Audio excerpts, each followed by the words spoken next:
যুক্তরাষ্ট্রের স্বাধীনতার ২৫০তম বার্ষিকীতে দেশটির প্রেসিডেন্ট ও জনগণকে অভিনন্দন জানিয়েছেন প্রধানমন্ত্রী তারেক রহমান। মার্কিন প্রেসিডেন্ট ডোনাল্ড ট্রাম্পকে লেখা চিঠিতে তিনি বলেছেন, যুক্তরাষ্ট্র বাংলাদেশের গণতান্ত্রিক ও উন্নয়ন যাত্রায় বিশ্বস্ত বন্ধু।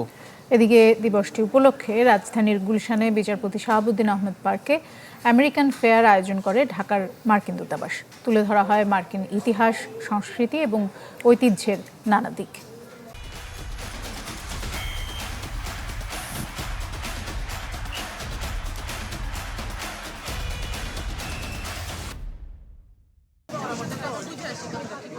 যুক্তরাষ্ট্রের স্বাধীনতার ২৫০তম বার্ষিকী উপলক্ষে ঢাকার দূতাবাসের আয়োজনে আমেরিকা সপ্তাহ ২০২৬ পালন করা হয়।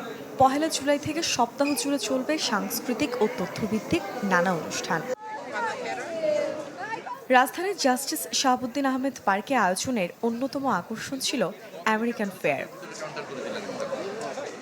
মার্কিন ইতিহাস ও সংস্কৃতি এবং মূল্যবোধ তুলে ধরতে ছিল নানা প্রদর্শনী। পাশাপাশি দর্শনার্থীদের জন্য সাজানো হয় আমেরিকান খাবারের স্টল। অংশ নেয় দেশের টেক্সটাইল এবং গার্মেন্টস প্রতিষ্ঠান হামিম গ্রুপও, যেখানে প্রদর্শন করা হয় ইউএস কটন দিয়ে তৈরি বিভিন্ন পণ্য।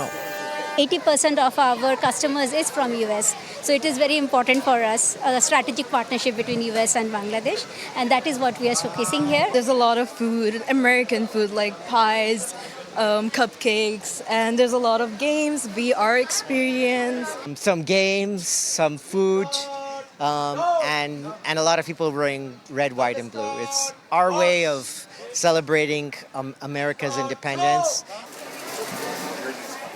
অনুষ্ঠানের উদ্বোধনী পর্বে বাংলাদেশে নিযুক্ত মার্কিন রাষ্ট্রদূত বলেন, দু দেশের মানুষের মধ্যে সম্পর্ক জোরদারে কাজ করবে যুক্তরাষ্ট্র। Because we want to make sure that all of Bangladesh can celebrate with us, that we can bring exposure to American history, American ideals, to more of Bangladesh, and also help us understand the country better. আয়োজকদের প্রত্যাশা, এ ধরনের আয়োজন দুদেশের সাংস্কৃতিক বিনিময় এবং সম্পর্ককে আরও সুদৃঢ় করবে।